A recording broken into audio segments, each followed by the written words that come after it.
O crime passional de Doca Street. O crime. No dia 30 de dezembro de 1976, Doca Street, após intensa discussão com sua namorada Angela Diniz, a qual pôs fim ao relacionamento que durava aproximadamente 4 meses, desferiu 4 tiros contra a moça, 3 no rosto e 1 na nuca, deixando-a totalmente transfigurada. O motivo do crime foi a não aceitação da escolha de Angela em terminar o relacionamento, razão pela qual foi considerado um homicídio passional, e a tese defensiva articulada fora a legítima defesa da honra com excesso culposo. Teria Doca realmente matado por amor? Doca Street e Angela Diniz se conheceram em agosto de 1976 durante um jantar realizado pela elite paulistana. Nesse instante, perceberam grande sintonia. Um mês depois, estavam apaixonados. Doca abandonou sua esposa e seus filhos para viver sua paixão com Angela. Assim, o casal passou a morar na sua casa, na casa que Angela tinha em Búzios. Desde então, a socialite que bancava todos os luxos e gastos do casal, passando literalmente a sustentar Doca Street.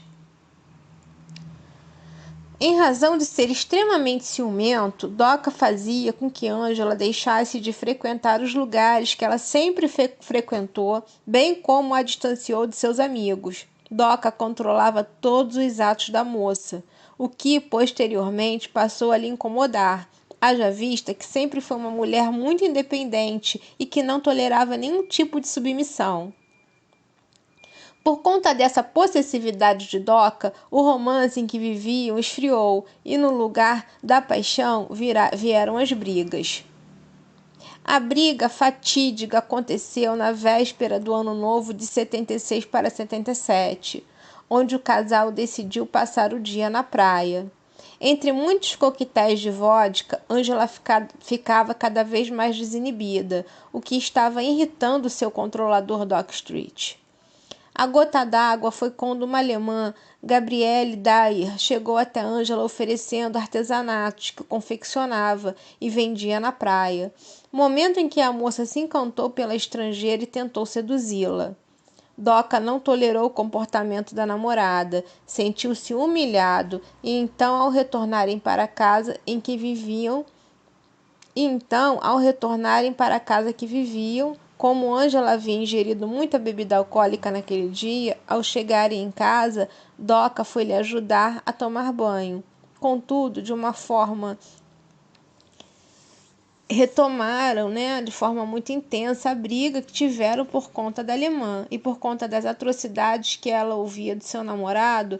Angela é levada ao descontrole a ponto de ter quebrado toda a mobília de seu banheiro.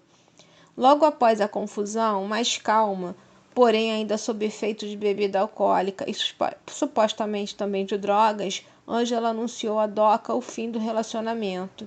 Inconformado, ele tentou insistentemente convencê-la que essa não era sua vontade, pois a moça estava em estado de embriaguez, além de argumentar que lhe amava de forma muito intensa e por isso ele era tão ciumento.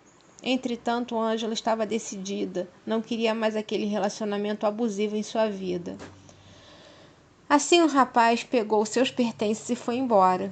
Todavia, quando já estava a alguns quilômetros de distância da casa que saía, Doca decidiu voltar, mas para demonstrar dessa vez a Angela que o fim do relacionamento era uma decisão precipitada. Ao retornar, Doca encontra Angela sentada perto da piscina descansando. Ele se aproxima da moça e de joelhos pede perdão, bem como que ela reconsiderasse a decisão do término. Mas Doca não teve a resposta que gostaria de ouvir. Angela olhou no seu rosto e disse que se ele quisesse ficar, teria que suportar dividi-la com outros homens e mulheres. Nesse instante, Doca ficou transtornado. Não poderia aceitar esse tipo de comportamento, ainda mais vindo de uma mulher, Para ele seria uma coisa muito humilhante. A sociedade o julgaria, imagina, Assim, movido pelo ódio que sentiu ao ouvir essa frase de Ângela, quando a moça se levantou para ir ao banheiro, Doca, por trás, proferiu a seguinte frase: "Se você não vai ser minha, você não vai ser de mais ninguém." E em seguida desferiu 4 tiros contra Ângela, deixando a arma de fogo no local do crime, ao lado do corpo da vítima. Após o crime, Dock Street fugiu para Minas Gerais. A vítima. Ângela Maria Fernandes Diniz nasceu em 10 de novembro de 1944 em Belo Horizonte. Ângela se casou aos 17 anos com o engenheiro Milton Vilas Boas, cujo relacionamento durou 9 anos e, como fruto, tiveram 3 filhos. Em uma época em que o desquite era mal visto pela sociedade, Ângela não teve dúvidas em se desquitar quando percebeu que estava em uma relação muito infeliz.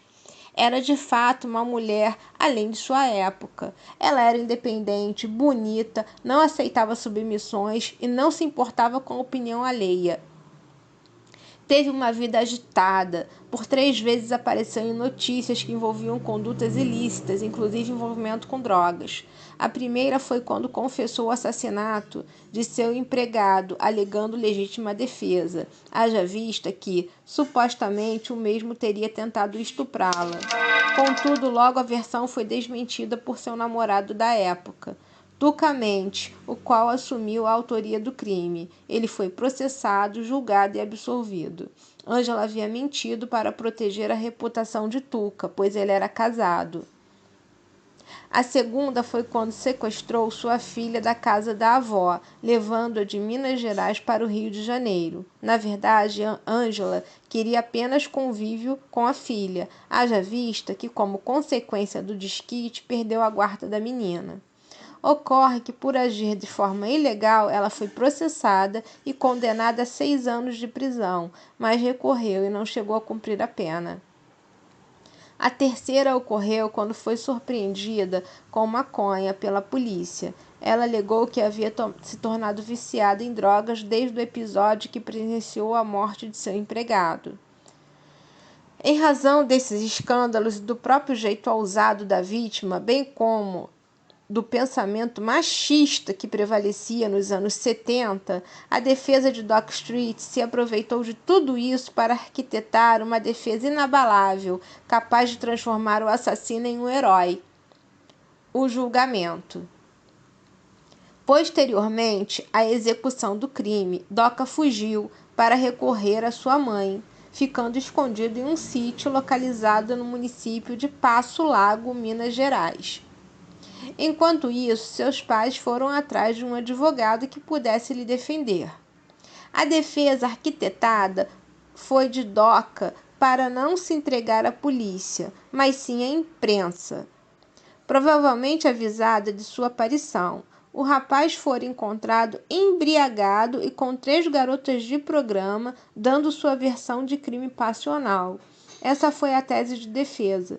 Homicídio passional, praticado em legítima defesa da honra com excesso culposo. Depois de aparecer em público e prestar essas declarações, fora preso pela polícia do Rio de Janeiro. No dia 18 de outubro de 1979, houve o primeiro julgamento de Doca, cujo advogado contratado foi o famoso criminalista Evandro Lins e Silva, de memorável carreira. Ao utilizar a alude a tese defensiva, esmiuçou a vida da vítima, mostrando-a como pessoa promíscua, transformando Doca na verdadeira vítima e Ângela culpada e merecedora de sua morte. Como se estamos falando, dos anos 70, tempo de um machismo gritante, opressão da mulher, a defesa dele foi um sucesso, sem dúvida, Até hoje acontece isso, vi de alguns casos aí da mídia que o estuprador é inocente. Doca foi aplaudido, Ângela foi chicoteada. Os jurados o condenaram em pena de reclusão de 2 anos, com direito à suspensão condicional da pena. Não precisaria se recolher ao cárcere. Ele não precisava ficar preso, Um homicídio doloso com essa pena irrisória foi praticamente uma absolvição. Inconformada, a acusação recorreu da decisão. Os movimentos feministas da época ganhavam voz, todas as mulheres se sentiam injustiçadas, todas estavam lutando pela memória de Ângela. Ângela não era uma mulher qualquer, Ângela era uma mulher, ela era uma mãe, ela tinha uma vida independente, ela não merecia morrer. Não como uma pessoa imoral, mas como um ser humano que tem direito a viver, que tem direito de fazer suas próprias escolhas. Foi quando então surgiu o slogan "Quem ama não mata".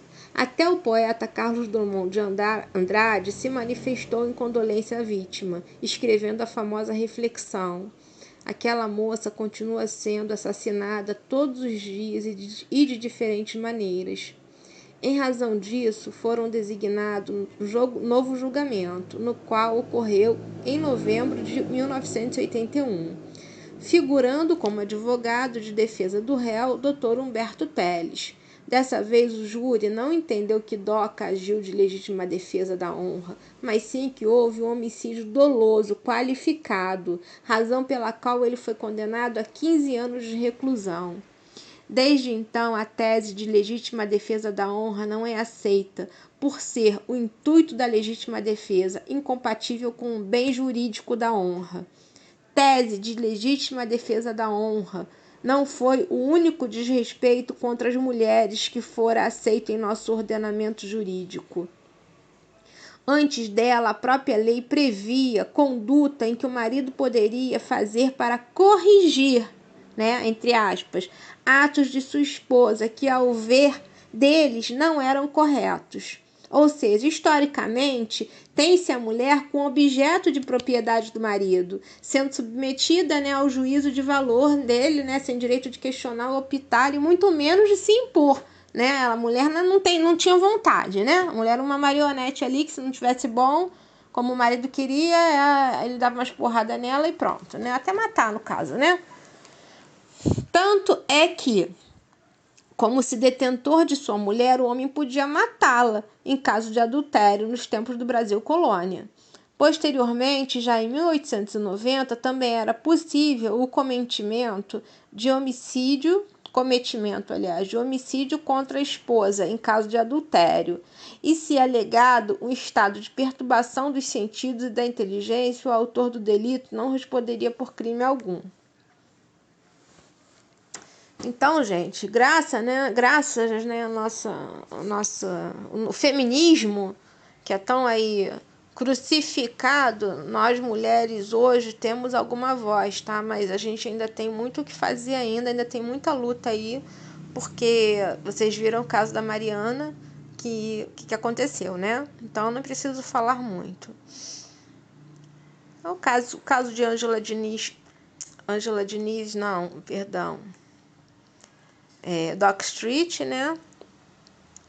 Ele teve essa condenação, que para mim também é mínima, irrisória. Não teve uma condenação justa, ao meu parecer. Isso é a minha opinião, tá?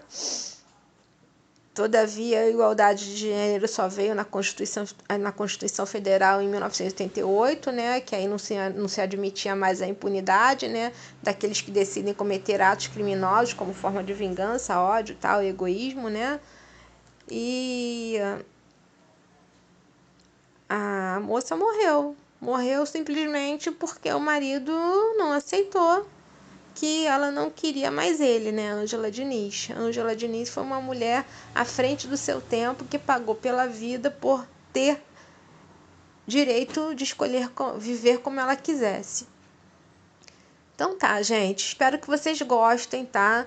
Do áudio, do vídeo, que eu vou colocar aí as imagens, tá? E os meus vídeos, ele é mais falado, não aparece meu rosto, tá? Não tem cenário. Eu coloco os slides para vocês terem uma noção das fotos da época. E a história contada, tá bom? Eu queria que vocês deixassem comentários, curtissem, tá? Se inscrevessem, que tô vendo que tá tendo muita visualização. Se cada visualização fosse um comentário, uma curtida e uma inscrição, o canal já estaria um pouquinho mais algoritmo no YouTube. Se vocês puderem fechar essa parceria aí comigo, me ajudando, tá bom, gente? Muito obrigada, tá? Bom dia, boa tarde, boa noite para quem estiver ouvindo aí até o final. Obrigada.